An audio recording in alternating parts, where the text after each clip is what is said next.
Bardzo serdecznie dziękuję za zaproszenie. Żeby nikt nie musiał dalej patrzeć na moją osobę, możemy przypomnieć sobie albo popatrzeć na parę obrazów głównych naszych bohaterów. I ten obraz, dobrze. Więc tu widzimy Jakuba VIII Szkocji, III Anglii i Irlandii w 1712 roku. To był akurat jego ulubiony portret. Jest namalowany przez Alexis Simon Bell. Więc no, on nie był pierwszym królem ze Stuartów na wygnaniu, bo oczywiście jego ojciec Jakub II, że tak powiem, no, uciekł z Anglii w 1688, ale on urodził się w Londynie, ale jako małe dziecko znalazł się niemalże natychmiast na wygnaniu, przeważnie we Francji na początku. W każdym razie to jest dosyć, no to jest nawet bardzo piękny obraz. Są cztery. Jedna wersja dosyć mocno zniszczona, bo wstęga przemalowana jest w Louvrze. Premier, czy pierwszy minister Szkocji ma drugą wersję, która wisi w Edynburgu w jego biurze. Trzeci kupił mój znajomy, a ten do mnie należy. Następna osoba.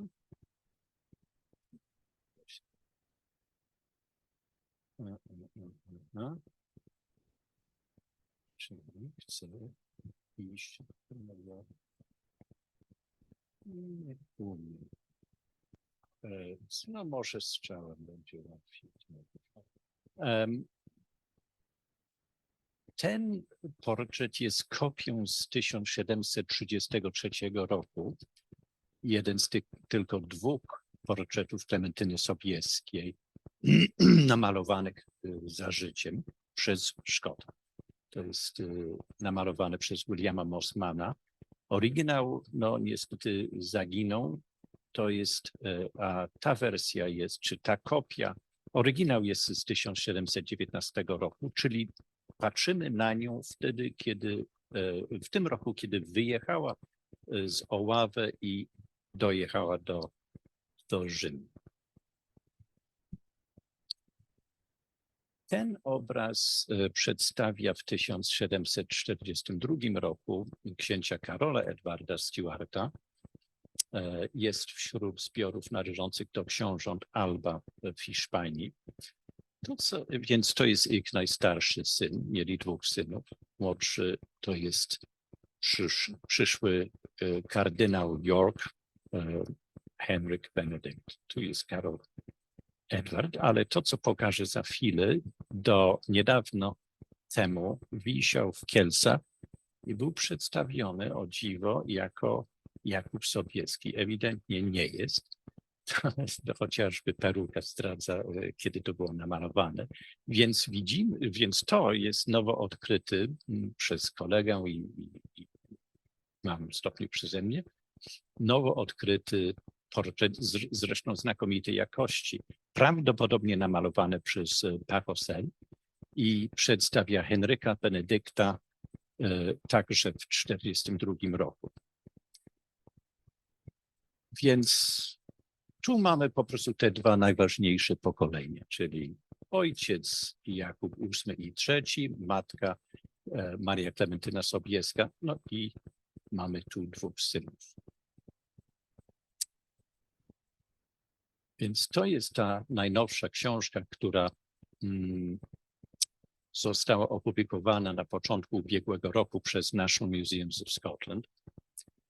Pięknie wydany. Powiem tak, że nigdy nie należy wysłać do drukarni czwartą okładkę z ceną wydrukowaną, tak jak oni zrobili, ponieważ jak wchodzimy pod koniec 2021 roku w okres wysokiej inflacji, drukarz kontaktuje się z tobą i tłumaczy, że ta cena jest za niska, przepraszam, moje koszty poszły w górę. I to miało miejsce dwukrotnie podczas procesu drukowania tej książki. W związku z powyższym 15 funtów 99 na naprawdę książkę, która waży dużo i ma sporo ilustracji, to naprawdę jest niska cena. Więc byłem tym dosyć poruszony, bo ci ludzie w naszym Museum of Scotland są niezwykle sympatyczni. Wobec tego jedyne, co mogłem zrobić, zrobiłem, zrezygnowałem ze wszystkich prowizji, żeby nie było, żeby oni nie byli stratni. W każdym razie tak to wygląda i pięknie jest to wydane i jestem pełen uznania dla nich. Stuartowie na wygnaniu, to jest od 1688 roku, należeli do głównego nurtu historii Wielkiej Brytanii tylko i wyłącznie w czasie jakobickich powstań. Przede wszystkim w 1715 roku i w czasie ostatniego powstania dowodzonego przez księcia Karola Edwarda Stuarta w latach 1745-46. Tyle, że te powstania trwały krótko, a między nimi były długie lata, kiedy z perspektywy głównego nurtu historii nic się nie stało, jeśli chodzi o Stuartów. Jednak z perspektywy samych Stuartów na wygnaniu we Francji, potem w Lotaryngii, Avignon, Urbino i w końcu w Rzymie, to oni byli cały czas zajęci prowadzeniem różnego rodzaju agitacji politycznej, szukaniem wsparcia militarnego, nowych źródeł przychodów, aby utrzymać tych licznych dworzan, sfinansować swoich dążeń do odzyskania tronu, namierzeniem potencjalnych małżonków dla potomków i tak dalej. I nie wiadomo im było, gdzie w Europie w danym momencie mieliby znaleźć taką pomoc.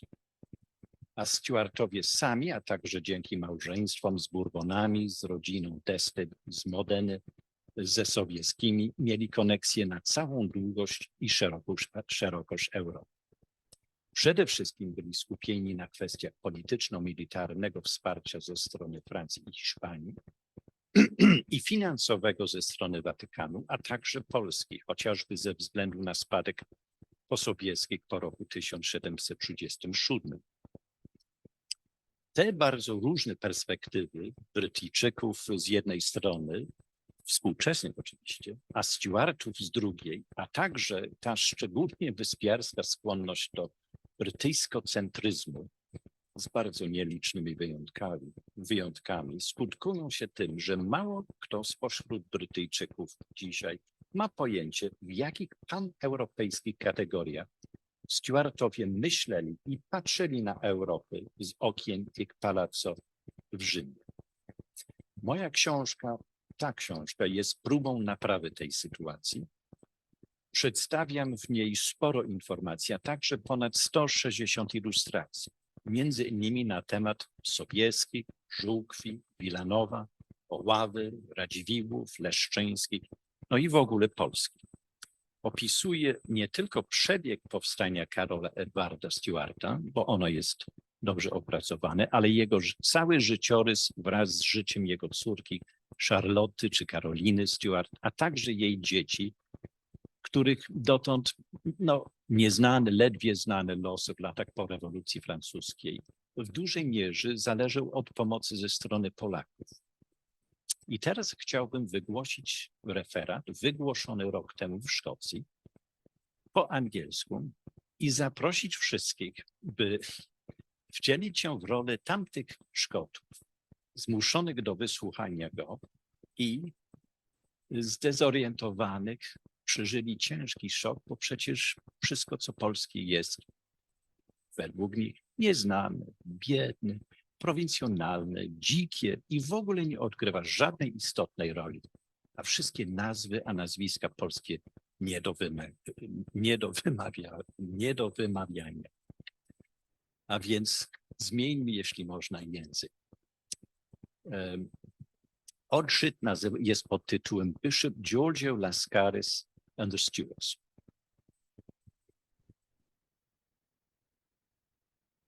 In 2022, National Museum Scotland published my book, Bonnie Prince Charlie, His Life, Family, Legend. It seems that as soon as an author has gone to press, he discovers something he wished he'd included. And that's why this essay looks at a discreet man who stood at the center of a small but tightly lit and highly significant group and played a far from insignificant role in the lives of the last generations of the Stuarts. In 1738, the Venetian nobleman, Bishop Giorgio Lascaris, traveled from Rome to Lvov in Poland. There he remained for no less than 10 years. He'd been given various tasks by King James VIII and III relating to the inheritance of his father-in-law, Prince James Sobieski, who'd just died, and whose vast estate of Żółkiew was located to the north of Lvov. Żółkiew was then inherited in 1739 by King James's sister-in-law, Charlotte Sobieska, the wife of the Duke of Bouillon, who immediately sold it to her cousin, Prince Michael Radziwiłł. He was the grandson of King John Sobieski's sister Catherine, and that made Radziwiłł the Stuarts' closest Polish cousin. Once in Poland, Lascaris immediately won Radziwiłł's friendship, and as a result, in 1749, he was appointed parish priest and proto-notary apostolic of Ołyka, Radziwiłł's main residence. His consecration took place at the collegiate church there. Not so provincial after all. And it took place at the hands of the Armenian Catholic Archbishop of Lvov, James Augustinowicz. And in 1748, Lascaris became abbot of Radziwiłł's recently acquired Żółkiew. And again, it was Augustinowicz who ceremoniously led him to the collegiate church there. After his decade in Lvov, Lascaris returned to Rome. At that time, in August 1749, a serious argument broke out between King James and his younger son, Prince Henry, Cardinal York. It concerned the latter's passionate relationship with a young priest called Giovanni Lercari, a heated dispute which lasted over 3 years. Throughout, Lascaris used his diplomatic talent to appease matters, and as a result, he became King James's chief advisor, accompanying him to Albano, where he negotiated Henry's return from Bologna to Rome in late 1752. Lascaris became James's minister, his secretary, and his trusted friend, whilst Henry, when he was appointed Archpriest of St. Peter's in 1751, he chose Lascaris as his vicar. In 1753, Henry Fitzmaurice complained that King Charles, I quote, hardly listens to my advice anymore since the prelate Lascaris is now the only one favored. Lascaris remained intimate with the Stuarts in Rome. And in 1772, when Prince Charles's daughter, Charlotte Stuart, arrived to protest her father's marriage to Princess Louise zu Stolberg-Gedden, it was again Lascaris who mediated. When thanking him for his efforts, Charlotte asked Lascaris, her uncle Cardinal Henry's acting treasurer, not to refuse my demand for exchanging my convent in Meaux for one in Paris. Lascaris obliged and successfully persuaded the infuriated Henry to agree. Lascaris was considered the Roman curia's expert on all matters Polish, and in 1764 was appointed a member of the Congregation for Polish Affairs. He maintained relations with the Polish community in Rome and corresponded with his friends in Poland until the end of his life. In 1796, during an episcopal visitation for the Cathedral of Łódź, it was recorded that 3 paintings by the Polish artist Tadeusz Kunce had been commissioned and paid for in Rome by Lascaris. And when Kunce painted frescoes for Cardinal Henry Stuart at Frascati in 1775 to 1777, it was because Lascaris recommended him. Lascaris died at the age of 89 in Rome on the 11th of December, 1795. But his family's connection with Rome, with Poland, continued, because when he traveled to Lwów in 1738, he took with him his nephew, Teodoro Lascaris. In 1763, Teodoro became a lieutenant colonel in the Polish army and married the Polish aristocrat Anna Zabiegło. Teodoro retired from the army in 1781 with the rank of Major General and died in 1785, leaving a daughter and 3 sons, 2 of whom became Polish officers. In that way, the Lascaris family survived in Poland until at least the first half of the 20th century. So what does this tell us? It tells us that Bishop Lascaris was an intimate and a trusted friend of the Stuarts in Rome from 1738 at the latest until his death in 1795. Indeed, no fewer than 115 of his letters survive in the Stuart papers at Windsor. It also tells us that Lascaris became a friend of the Stuarts' closest Polish cousins, the Princes Radziwiłł, and that until the very end of his life, he remained closely connected to Poland and matters Polish. Yet, how well did the Stuarts actually know their Polish cousins? Prince Michael Radziwiłł was one of the richest aristocrats in Europe, who from adolescence had been a friend of Louis XV and the Duke of Bouillon, the husband of King James's sister-in-law, Charlotte Sobieska. Then, when old Prince James Sobieski died in 1737, the Stuarts and the Radziwiłłs were bound together by the complications of the Sobieski inheritance, which lasted for decades. It even lasted until the first years of the 19th century. And in 1742, when Radziwiłł wanted to establish the abbey at Żółkiew, of which Lascaris became abbot in 1748, it was King James in Rome who successfully lobbied the Pope on Radziwiłł's behalf. Shortly before, on the 27th of November 1746, just after Prince Charles Edward Stuart's return to France from Scotland after the 1745 uprising, he wrote these words to his father in Rome with regard to a possible marriage for his brother, Prince Henry. If Prince Radziwiłł has any daughters of age, I should not think one of them to be an unfit match. Then, during Charles's Scarlet Pimpernel years on the run, namely the 1750s, Pope Benedict XIV's correspondence recalls that the Stuart prince was staying with the Radziwiłls on their country estate in May 1752. So the answer to our question is yes, the Stuarts did know the Radziwiłls and actually knew them very well indeed. When in 1738 Lascaris was sent to Lwów, it wasn't actually the first time he'd been there. Nor was helping the Stuarts with the Sobieski inheritance the main reason for the 10 years he spent in that city. Lascaris was a Theatine, employed by the Congregation of Propaganda Fide, and it was they who sent him to Poland to become prefect of the Theatine Pontifical College in Lwów.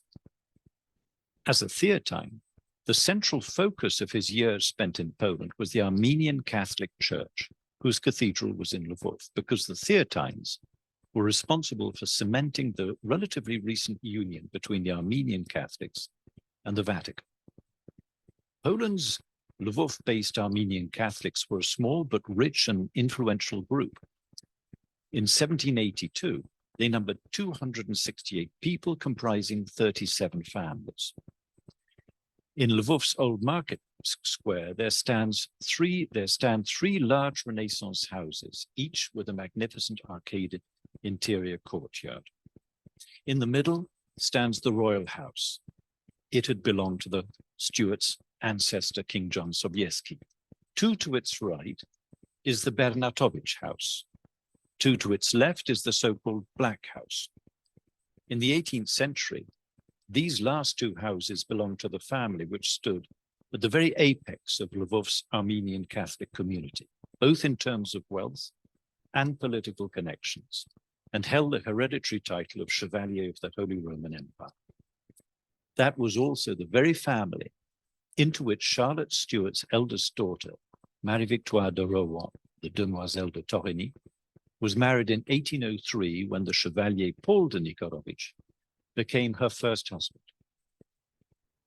But does it follow from these facts that the Stuarts' principal confidant, Lascaris, knew the Nicorovitch family? Marie-Victoire's husband, Paul, had a great uncle, Deodat Nicorovitch. He was Archdeacon of Lvov's Armenian Catholic Cathedral, and in 1750 bought a large house which he gave to the Armenian Catholic Archbishop as his residence. That was exactly when Lascaris was consecrated bishop at Radzivill's Owica by James Augustinovich, who was the Armenian Catholic Archbishop of Lvov, and who led Lascaris to the church when he was appointed abbot at Radzivill's Żółkiew. In fact, Lascaris and Augustinovich had known each other for years, because during Lascaris's earlier stay in Lvov in 1735, both he and Augustinovich taught together at the Theatine College. Their friendship is witnessed by the frontispiece of a book in the Stefanik Library in Lvov. Lascaris's inscription reads, "J'ai donné ce livre à Monseigneur l'abbé Jacques Augustinovich ce jour 11 décembre 1739. Yet the relationship between Lascaris and Augustinovich has deeper implications, because the Augustinovich and Nicorovitch families were so close that when Charlotte Stuart's daughter married Paul Nicorovitch in 1803, Marie-Victoire acquired no less than 3 Augustinovich in-laws. Dominique Nicorovitch was married to Scholastica Augustinovich. John Nicorovitch was married to Sophie Augustinovich, and Margaret Nicorovitch was married to Florian Augustinovich. However, Lascaris didn't just know the Nicorovitch family through the Augustinoviches, because during the 1740s, Lascaris and Deodat Nicorovitch had both together lectured to Lvov's Armenian Catholic Benedictines. Amongst those who attended their lectures were Catherine and Magdalena Nicorovitch, and probably also Constance and another Catherine Nicorovitch. So we see from this that Lascaris did know the Nicorovitch family directly. Indeed, Krakow University's Professor Christopher Stopka, who I hope will forgive me for mentioning his name, but I did mention it to the Scots a year ago, so I've got to mention it today. The leading authority on Poland's Armenian Catholics states that it was impossible for Lascaris not to know them. But was the Nicorovitch family connected in any way to Lascaris's friends and the Stuarts' cousins, the Radzivills? In the Czartoryski collection of the Polish National Library is a letter written by Deodat's nephew, Gregory Nicorovitch. It was he who in 1803, posthumously, became father-in-law to Charlotte Stuart's daughter, Marie-Victoire. Gregory's letter was written in 1744, precisely when Lascaris was in Lvov and already a friend of Radziwill. Addressed to King Augustus III, his first sentence refers to Radzivill's patronage and requests diplomatic protection and tax exemptions for his 1746 trade and espionage mission to the court of Persia, which involved traveling the enormous distance from Lvov to Isfahan to purchase, quote, the most beautiful and singular things for both the king and for Radziwill. The size of the armed escort Gregory Nicorovitch employed to safeguard this rich expedition as it traveled through the large expanses inhabited by Cossacks and Turks would have been very large. It was, in a word, a major undertaking. In his letter, Gregory asked the Polish king for diplomatic status, quote, for myself and for my servants, and that I might have post horses through the Muscovite Empire, free from the burden of expense, and with my safe return to Poland, that I might be relieved of the obligation of paying taxes, which he justified by the need for him to personally fund, quote, appropriate gifts for the King of Persia and his ministers. Acting as merchant banker to Prince Michael and his son Prince Charles Radziwill, Nicorovitch acquired luxury goods for them from Turkey and Persia. He was the largest Polish importer of magnificent Oriental sabers, as well as of the ornamental sashes prized by the Polish nobility. And he helped set up Poland's most famous sash manufactory for the Radzivills at their castle of Nieszwierz. In a letter of 1767 in the Radziwill archive in Warsaw, Gregory Nikorowicz writes of sending a splendid fellow to Constantinople to bring back the wife and the family of the Persians staying at the castle of Nieszwierz. The Persian in question was the manufacturer's first director, John Madziarski, in fact, an Armenian. As their exclusive financier in Lvov, Gregory Nikorowicz lent the Radzivills money they couldn't always afford to repay. He wrote from Lvov in 1755 of having organized payment for the chess mark number 55 from Biała, and in 1758 sent Radziwill a gold saber and a few other items which might please you, in thanks for your ceaseless protection of me throughout my life. In 1769, after a delay of 4 years regarding a transaction, Nikorowicz urged Radziwill, quote, that at the earliest convenient moment and without much delay, the outstanding amount of 500 ducats be paid. In 1778, Gregory personally settled Charles Radzivill's debt of 45,000 zlotys with Judge Leszczyński, as a result of which Radziwill gave him the estate of Skwarzawa Nowa. Such financial difficulties were the reason why that and 4 other estates belonging to the Żółkiew property, formerly owned by the Stuart king's father-in-law, then acquired by Radziwill in 1740, passed into the hands of Gregory's son, Paul Nikorowicz, the husband of Charlotte Stuart's daughter, Marie Victoire. Gregory tells us precisely how long he'd been close to the Radzivills. In 1781, he writes of, and I quote, "half a century of my life, during which I've had the honor of being graced by your Serene Highness." Including the 5 ex-Żółkiew properties, Gregory's son Paul ended up owning no fewer than 19 landed estates, a palace, several manor houses, a porcelain manufactory at Glinsko, which supplied the Habsburgs, almost all, not all, but almost all of an entire district or jurydyka of Lvov called Łychaków, as well as the rights to the Imperial Austrian salt mines in Pokucie. When the 1803 marriage was arranged between him and Marie Victoire, he may have been older than his mother-in-law, Charlotte Stuart, but he was very wealthy, and he was wealthier than the Stuarts. Paul's brother, Mark, provides more evidence of the Nikorowicz family's relationship with the Radzivills. Mark was sent to Rome, where he became a doctor of theology in 1775, and it's really hard not to believe that this was organized for him by Lascaris. In the Radziwill archive in Warsaw is Mark's letter from Rome to Radziwill, in which he writes, I quote, "Of the grace and protection your Highness has always extended to my whole family, only I know how much I've benefited thanks to you, and how many times I've had the honor of treating with you." At that time, Paul's father Gregory had become the director of the Lvov Trade Court, president of the Galician Bill of Exchange Court, and president of the Bill of Exchange Tribunal. In other words, Gregory Nikorowicz stood at the apex of the regional banking system. And this is actually quite important because it means that he had to have close ties with the famous bankers, Ferguson Tepper, the Radzivill's principal financiers in Warsaw. Moreover, they were the bankers to the Prince of Württemberg, which was where Charlotte's son, Charles Rohenstadt, alias Stuart, was found a privileged start in life in 1807 as a uniquely favored member of General Prince Alexander of Württemberg's family household. And of course, Charles Stuart, or Rohenstadt, since his sister Marie Victoire's 1803 marriage, had been Paul Nikorovich's brother-in-law. So the Nikoroviches not only knew Lascaris' friends and the Stuarts' Radzivills, cousins, but throughout most of the 18th century, the whole family had been on the closest of terms with them.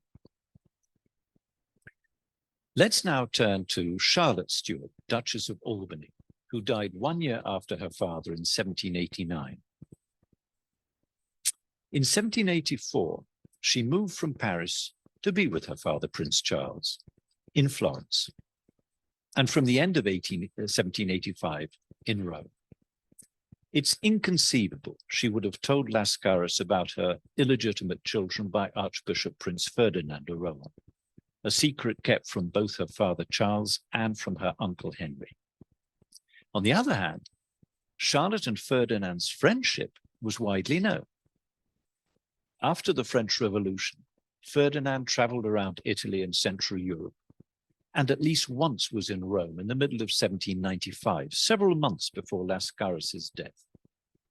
Nothing would have been more normal than for him to meet up with Lascaris, given both men's intimacy with the Stuart family, Ferdinand's relationship with Charlotte Stuart, and that both were high-ranking prelates, and being in difficult circumstances because of the French Revolution, Ferdinand urgently needed help, not least with regard to securing a future for his children, now that their mother Charlotte Stuart was dead and they were reaching adulthood. Ferdinand also spent time in Poland. For example, in May 1799, he was in Warsaw, where the exiled French royal family were based, from 1801 to 1804, precisely at the time his daughter's marriage to Nikorowicz was arranged. In Rome, did Henry Stuart's treasurer and confidant, Lascaris, recommend to Ferdinand de Rohan the Nikorowicz family, whom he knew, the trusted financiers of the Stuarts' Radziwill cousins? Ferdinand's relationships with the London bankers Thomas Coutts and Turnbull Forbes, as well as with the Russian banker Sofiev, show how crucial he considered such contacts during his difficult and financially straitened years in exile during the French Revolution. And after the collapse of the Polish state at the end of the 18th century, the Nikorowicz family's home city of Lwów had become the capital of Galicia, the largest province of Austria, which was then the refuge of French royalists, including Ferdinand's family of Rohan, which settled there when their exile became permanent. To summarize, and in conclusion, we've seen that the Stuarts were intimate with Lascaris and also intimate with their Radziwill cousins. That the Radziwills themselves were friends of Lascaris and intimate with the Nikorowicz family, who were themselves close to Lascaris. It surely follows that the 1803 marriage arranged by Ferdinand de Rohan for his daughter, Marie Victoire, who we see here,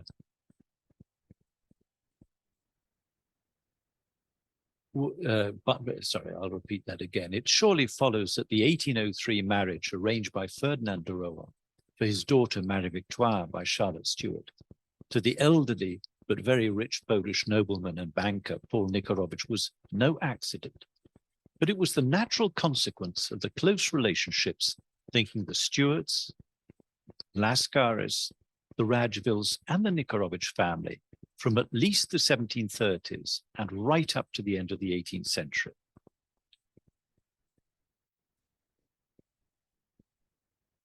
A więc to jest ten odczyt, który prawdopodobnie było mało zrozumiały dla tych biednych Szkotów rok temu, no, żeby musieli mieć do czynienia z takimi nazwiskami, nazwami miejscowości i tak dalej, ale również chciałem pokazać te pałace, kościoły, które są, no, zresztą jak my wszyscy wiemy, no, znakomite, ale które są kompletnie nieznane dla Brytyjczyków i Szkotów. I właśnie dlatego w tej książce tak bardzo chciałem, żeby było bardzo dużo ilustracji, które były równie, jeśli chodzi o liczbę, z innymi, pokazujący na przykład Palazzo del Rey w Rzymie, gdzie no, nie do nich należący, ale gdzie Stuartowie mieszkali, rezydowali, gdzie mieli swój